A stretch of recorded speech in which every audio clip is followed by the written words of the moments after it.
Ini saya coba akan menyampaikan dalam waktu yang sedikit ini ya, untuk peluang dan tantangannya ke depan. Mungkin sebagai outline-nya adalah, mungkin pertama akan saya coba kenalkan dulu perkembangan penginderaan jauh di Indonesia yang saya amati gitu ya. Dan tadi ada peluang dan tantangannya juga saya jelaskan.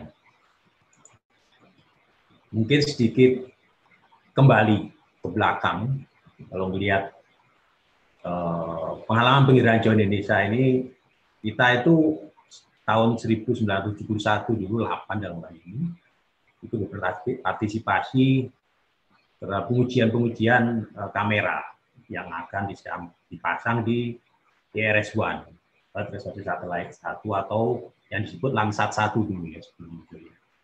Nah itu kita sudah pernah berperan di sana, gitu, diawali dari situ. Kemudian mendirikan stasiun bumi, menerima data satelit lingkungan cuaca, sejak ada tahun 82-an, mulai itu sudah mulai masuk ke fase pengkajian, mengkaji indeks geofisiknya, manfaatannya, dan tahun 93 gitu ya, mana stasiun bumi Parepare, ini kita yang pertama di Indonesia untuk uji misinya ini dioperasikan, dan dari saya itulah operasional pelayanan data dan informasi dari hasil riset-riset sebelumnya dikembangkan. Ya, pada saat yang bersamaan sih tahun 2000-an itu sudah ada juga dikembangkan satelit riset serta pesawat tanpa awak itu 8 misi-misi penginderaan jauh. Mungkin ini sedikit cerita tentang satelit penginderaan jauh yang dikembangkan nasional dari mulai 8A1 atau 8 pusat, 8 Porari, kemudian 8 IPB, dan seterusnya nanti akan ada beberapa satelit dari 8 berikutnya, serta satelit untuk dan operasional. Dan kalau kita melihat di sini, jadi 8A3 ini adalah yang karena membahas kamera multispektral, jadi ini bisa dibilang ini adalah satelit penginderaan jauh yang pertama karya anak bangsa. Ya, dia bisa mengambil data, dan sekarang juga masih beroperasional di beberapa wilayah Indonesia juga sudah bisa diambil. Ini contohnya kayak gini. Kalau kita lihat mirip-mirip data Landsat gitu ya. Kita juga pernah mengkaji kemanfaatannya dan sebagainya. Sedangkan satelit operasional nanti, kalau kita melihat dari ini, kira-kira kalau menurut saya mengikuti dari bukunya yang ditulis Pak Agus Hidayat tentang kebijakan antariksaan Indonesia, yaitu kira-kira di tahun 2006-2030 ini akan ada satelit-satelit operasional baik SAR maupun optik yang nanti bisa dioperasionalkan di Indonesia dan dimiliki Indonesia.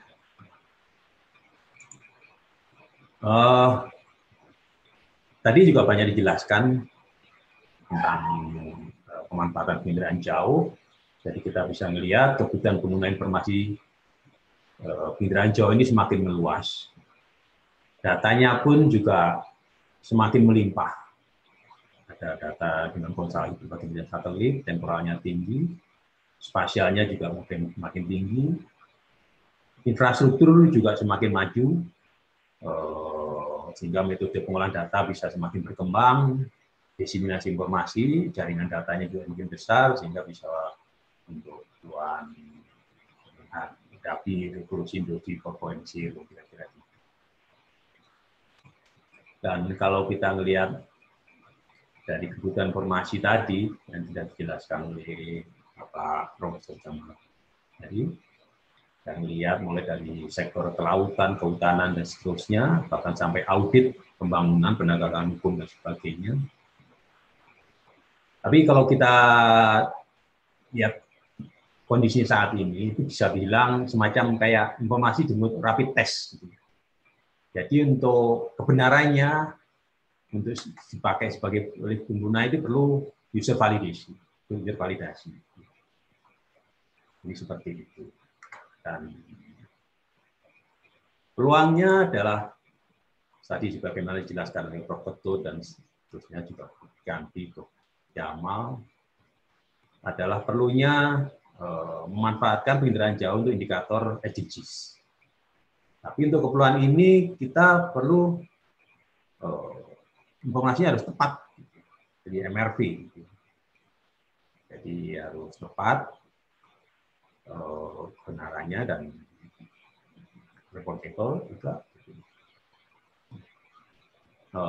Seperti ini. Nah, terus kalau kebutuhan pengguna sendiri juga kita pernah survei, gitu ya.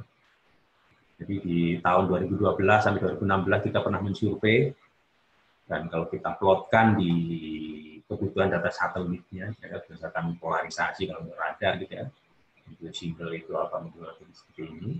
Tapi ini survei sampai dengan 2016 ya. Mungkin sekarang dengan majunya teknologi penginderaan jauh ya akan berubah sedikit. Dari sisi spasialnya, kemudian juga dari sisi temporalnya juga pernah kita kaji, radiometrik maupun spektralnya. Kajian pengguna ini juga kita jadikan untuk dasar misi pembangunan satelit nasional. Jadi kita mempunyai kekasan sendiri, tadi diceritakan oleh Prof. Vikanti gitu, di Indonesia punya seperti apa. Jadi ada kemungkinan memang ya kita ada kalanya butuh data satelit sendiri. Misalkan banyaknya liputan awan yang mungkin tidak terjadi di Amerika dan sebagainya. Sehingga kita perlu banyak melihat data yang bebas awan itu bagaimana caranya, mungkin dengan teknologi tertentu, misalkan dengan radar, itu. Sehingga bisa memantau kondisi wilayah Indonesia yang baik. Ini adalah contoh dari kondisi alam kita. Jadi kalau kita melihat dari satelit optik itu, ini kita boleh data yang bersamaan ya antara data MODI tanggal 6 Februari dan data radar Februari. Kondisinya seperti ini. Di bulan Februari kan memang ini awan ya. Kalau kita dengan radar kita bisa lihat clear, ini relatif bebas awan. Sehingga kita dengan mudah bisa membuat data yang mosaik seluruh Indonesia dan sehingga bisa dipakai untuk identifikasi objek-objek di dalamnya dengan tanpa gangguan awan. Ini adalah juga peluang memanfaatkan data radar, dan ini juga semakin maju, semakin banyak. Ya, ada Radarsat, ada ASAR-X, ada Sentinel, kemudian juga ada India yang juga L-band juga yang dia akan dimunculkan juga. Dari sisi penerimaan data 8 dalam ini mungkin pernah disampaikan oleh masalah sebelumnya gitu ya. Kita juga akan masih memprogramkan penerimaan data baik resolusi rendah, menengah, tinggi, dan sangat tinggi, termasuk data radar hingga 2028 itu ini programnya. Ketersediaan data masih terjamin. Umumnya data-data yang populer untuk resolusi menengah dan tinggi.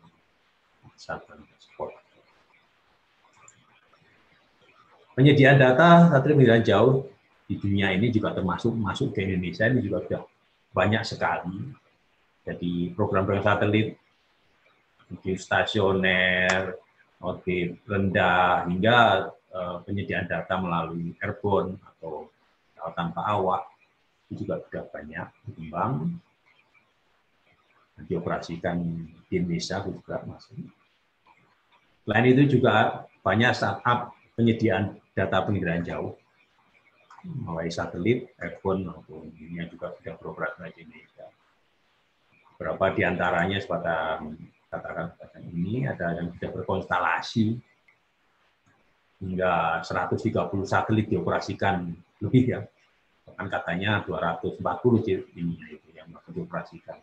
Sehingga dengan data satelit yang banyak berkonstelasi itu ya belum tentu kalau buat negeri kita yang namanya awannya, karena awan itu dinamis, nah ini bisa di sela-sela awan itu dengan banyak satelit itu bisa kita bikin mosaik data akan bebas awan. Jadi persediaan data cukup banyak. Kemudian juga dari sisi penyediaannya juga sekarang sudah eranya analisis ready data. Jadi datanya sudah siap tinggal dianalisis. Hingga level 2 ini sudah cukup banyak, 8 pun juga melakukan itu. Menghasilkan data-data seperti itu. Selain itu juga sudah ada cloud computing yang juga sudah banyak. Ada tidak sebut namanya GEE, ada Dirasat, bahkan 8 sendiri juga sekarang lagi mengembangkan 8 engine yang nanti bisa dipakai untuk cloud computing di Indonesia. Menggunakan data-data kita. Jadi cukup banyak kemajuan. Nah, dari sisi pengembangan metode dari penginderaan jauh untuk pengolahan lanjut, misalkan kalau kita melihat referensi yang saya baca dari misalnya Pak Liato ini pengembangan klasifikasi, metode klasifikasi menggunakan data multispektral sudah sangat banyak sekali, sudah 2000 lebih. Kemudian yang hiperspektral juga banyak. Dan juga sekarang ini mulai banyak juga penggunaan deep learning, teknik deep learning untuk klasifikasi. Jadi juga mulai banyak berkembang.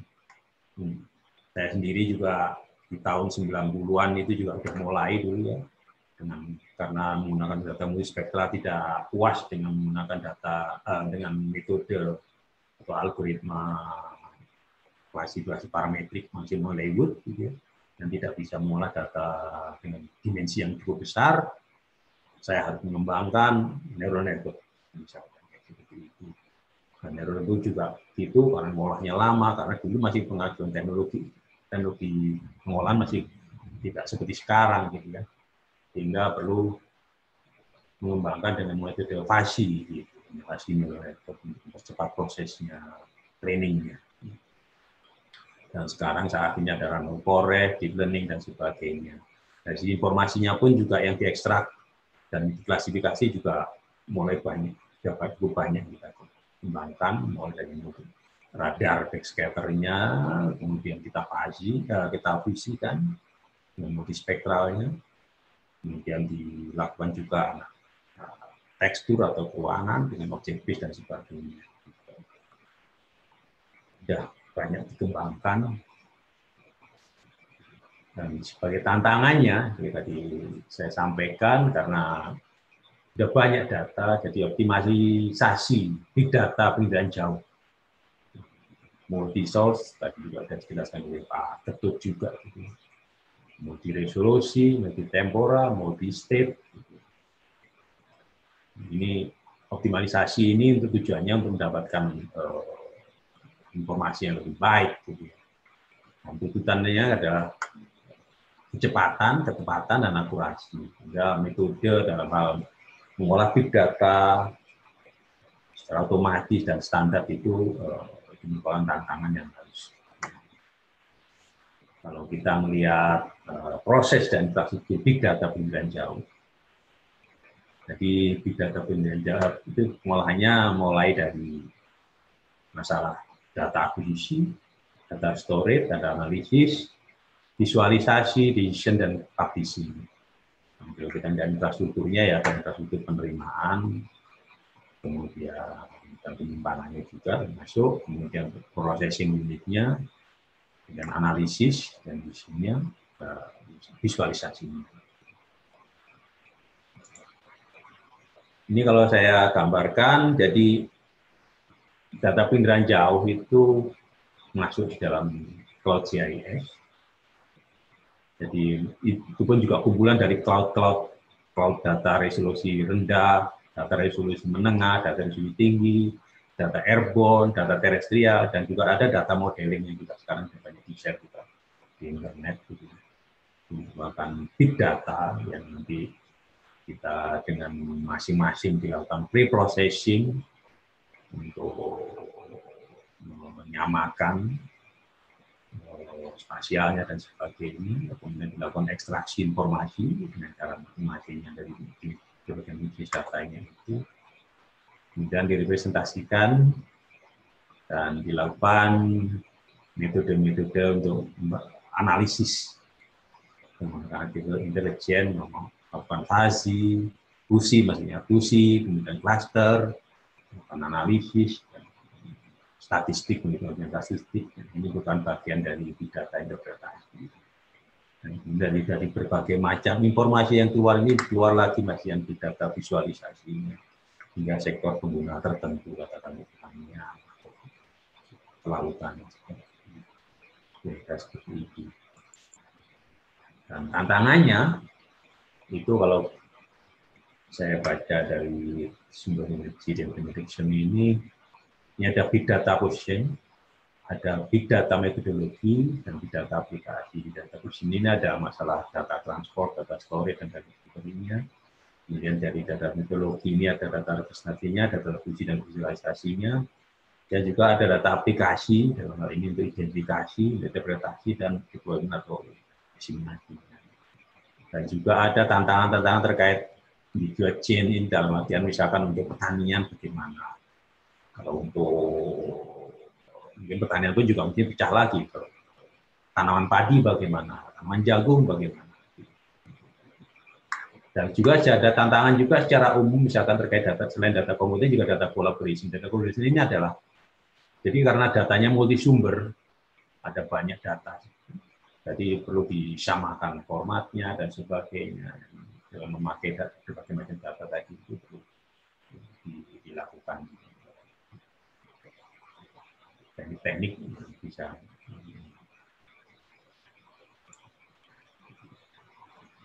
Kalau kita lihat dari sumbernya tadi ada data dari data terestrial, data areal, data UAV, dan tipenya juga selain data ada optik, mikro atau radar, ada itu spektra atau lidar. Kemudian juga dari volumenya juga ada data yang cukup besar dan di real time kan. Kemudian tantangannya adalah mulai dari koleksi data, memanage, mengarsipkan, menganalisis, visualisasi, dan mendistribusikan. Dan nilai-nilai dalam big data ini adalah selain volume, kecepatan juga, jenisnya juga, dan juga ada ketepatannya. Ini saya gambarkan sebuah contoh big data penginderaan jauh untuk sektor perikanan tangkap. Jadi di sini ada modeling, ada data satelit cuaca, katakan ada Himawari, ada Pengyun, Tongsat, dan operasional di atas Indonesia ini. Kemudian ada data satelit altimetri, ada Jason dari Research, ada data satelit lingkungan, ada NOAA, MTP, Sentinel, kemudian juga ada satelit yang bisa digunakan mendeteksi kapal, ada AIS, ada data PMS, ada data BPD yang diturunkan dari cahaya kapal malam hari, ada data radar yang bisa mendeteksi titik kapal. Juga ada data-data modeling, arus, salinitas, dan sebagainya. Ada data database terkait data itu. Dan ini semua dalam suatu big data dengan menggunakan model aplikasi, tentu kita bisa melakukan otomatisasi. Jadi data computing, data analisis, identifikasi, interpretasi. Di sana bisa hasilkan informasi seperti PI, kapal, ada ikan, dan kondisi perairannya sendiri. Dan itu masuk di dalam suatu sistem decision dan publishing ini. Di sini kita bisa bagi untuk melakukan pengaturan fishing misalkan ya. Jadi ngatur gitu supaya suatu tempat itu kalau walaupun ada potensinya dan potensi mana lagi hingga kapal itu jadi atur tidak ngumpul di satu tempat. Itu pengaturan itu. Selain itu juga menghasilkan informasi untuk statistik, ekonomi, dan sebagainya. Juga kaitannya untuk pelestarian dan kesinambungan. Ya, itu saya kira yang terakhir dari saya. Mungkin saya kira cukup itu dulu.